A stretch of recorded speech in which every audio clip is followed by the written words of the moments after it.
നിങ്ങൾക്ക് പല അജണ്ടകളും പൊളിഞ്ഞു പോയി, നിങ്ങളുടെ പല പ്ലാനുകൾ പൊളിഞ്ഞു പോയി, നിങ്ങൾക്ക് പല പ്രോപ്പഗാൻഡകൾ ഉണ്ടായിരുന്നു. പക്ഷെ ഞങ്ങൾക്കൊരു ലക്ഷ്യം ഉണ്ടായുള്ളൂ, ഉള്ള വീട് കാത്തു സൂക്ഷിക്കണം. അത് പിന്നെ നിങ്ങൾക്ക് വേറൊരു ലക്ഷ്യം, ഞങ്ങൾക്ക് പിന്നെ നിങ്ങൾ പറയണ പോലെ ഞങ്ങൾ മാതാവിൻ്റെ, ഞാൻ ഈ ഇരുന്ന് നിങ്ങളുടെ മുമ്പിൽ നിന്ന് സംസാരിക്കണം മാതാവിൻ്റെ മണ്ണിലിരുന്നിട്ടാണ്. ആ മാതാവുണ്ട് ഞങ്ങളുടെ കൂടെ. അല്ലാതെ നിങ്ങളുടെ പോലെ ഞങ്ങൾക്കൊരു അയാളുടെ പോലെ പോയി പെർമിഷൻ എടുത്തിട്ടൊന്നും സംസാരിക്കും. ഞാൻ വഴിയിൽ നിൽക്കണം, എന്നോട് ചർച്ചയ്ക്ക് ഇരിക്കുമെന്ന് വെച്ചപ്പോൾ ഞാൻ കയറിയിരുന്നാൽ, അല്ലാതെ ഞാൻ മറ്റേ പാർട്ടി ഓഫീസിൽ നിന്ന് കയറി വന്ന് ഇരിക്കുന്ന ആളല്ല ഞാൻ. അല്ലാതെ ഞാനൊരു അരമനയിൽ പോയി സംസാരിച്ചിട്ട് വന്നിരിക്കുന്ന ആളല്ല ഞാൻ.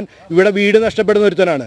അല്ലാതെ നിങ്ങൾ അതാണ് പറഞ്ഞത്, നിങ്ങൾക്ക് മോൻ ചത്താലും കുഴപ്പമില്ല, മരുമോളുടെ കരച്ചിൽ കാണണമെന്നും പറഞ്ഞ് കിടക്കണ ഈ സ്വഭാവം നിർത്ത് ദൈവത്തോർത്ത്. ഞങ്ങൾ മോനമ്പൻ ജനത 1965 ജീവിക്കണം. ഞങ്ങൾ 2025 നിങ്ങളുടെ ക്യാപ്സ്യൂളൊക്കെ നിങ്ങൾ വീട്ടിൽ വെച്ചിട്ട് പോവാ. വീട്ടിൽ പിള്ളേരെ പറഞ്ഞു പഠിപ്പിക്കുന്നതൊക്കെ ഞങ്ങളെ പറഞ്ഞു പഠിപ്പിക്കല്ലേ. ഞങ്ങൾക്ക് ഇന്ന് മോദി തന്നൊരു ഉറപ്പുണ്ട്. ഞങ്ങൾ ആ ഉറപ്പിൽ വിശ്വസിച്ചിരിക്കണം. ഞങ്ങൾക്ക് 100 അല്ല 300% വിശ്വാസം.